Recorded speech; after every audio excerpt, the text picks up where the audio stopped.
Hey guys, it's Iron Gone. Welcome back to World of Tanks replays. This time, one of myself in the AMX 1375 on Lakeville. This is a Tier 7 light tank. It's actually after the ELC AMX, 2 tiers later, which, it's the successor to the last replay I showed you guys. This one with me, I'm heading right up the center for a very common spot for scouting. I could have pushed a little farther here, but I'm lucky I didn't because there's a Hellcat coming up. But this is why you go here. Watch this. Like, look at me just light everyone up. And anyone on my side that's paying attention can shoot across there. And they will. And they are. So, basically, I'm just getting free experience at this point.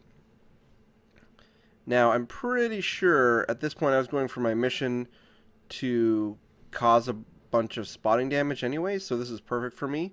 I am a little leery of that Hellcat, but my friend Hugo is shelling him in his T-71 from the town, and he takes him out there. So I'm going to be a little bit patient here because I don't want to get spotted until it's time. But I'm already thinking that there's nobody else coming down this road and that I could probably push through. So what I'm going to do is wait and see until the remaining heavy tanks and medium tanks that were going to the town are engaged so that they're not going to turn their attention to me.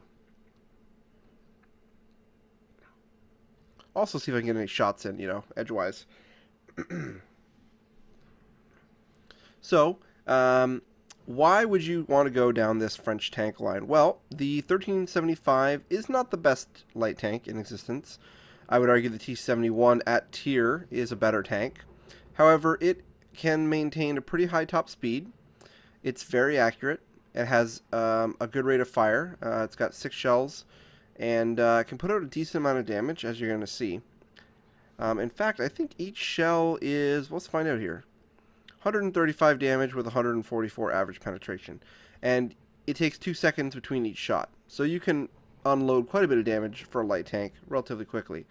Downsides, you can see it's not very quick in terms of acceleration, so I find it easier to use as a passive scout or as kind of a flanking medium. You can play it. And so here we've pushed up and we've caught their artillery trying to relocate.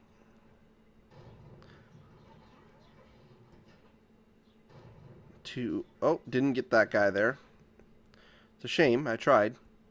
I did put 2 shells in him, but I didn't finish him. Lucky me, I didn't see that FV-207 until just before he fired.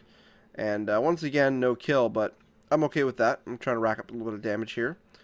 See the rear end of an AT-7? I'm going to try to do what I can, because the rear end is really where you want to be on any of the AT line. Time for me to reload.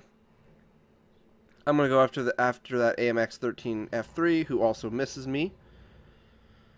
Hugo's in position to shoot him, but also reloading. So I do something that I almost never do in these light tanks, and that's ram. You'll notice that I did 11 damage, and I took almost 200 damage. Not really a great trade unless you are absolutely dying for that kill. I just didn't want to get shot if he reloaded in time. Didn't want to waste a bullet on him either. We are winning handily at this point, but our arty is now exposed to death by the enemy, so we got to try to get in here, stop the cap, see what we can do. So no lollygagging. I thought I could get a good shot here, so I had waited, and here we go. This is a pretty good shot. There's 1. There's 2. Third one bounces. And don't even get a 4th one off because he's dead. Hugo got lit on fire and is barely alive. I decided to go for the reload because I'm not going to be running into the front of that IS-3 anyway. So I'll have time to reload by the time I get up to him. And Hugo's reloading as well. We're going to double team this guy here in a second. Get some final damage in the game. It's gone very well for our team. He's got his back to us. I'm actually surprised I bounced that shot. Track him there, so Hugo can put some shots into him. I'll just let him take care of it.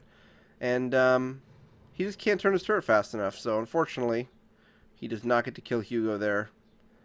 Looks like he's kind of given up here at this point. And there we go. And that is the game.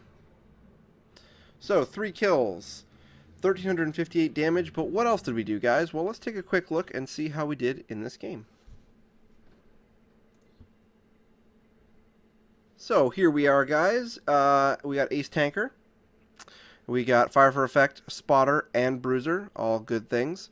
We also got a Scout out of that, which is one of my favorite ones to get because it shows, if I survive, that I did a very good job in my little light tank. And I took very little damage. In fact, most of the damage was self-imposed.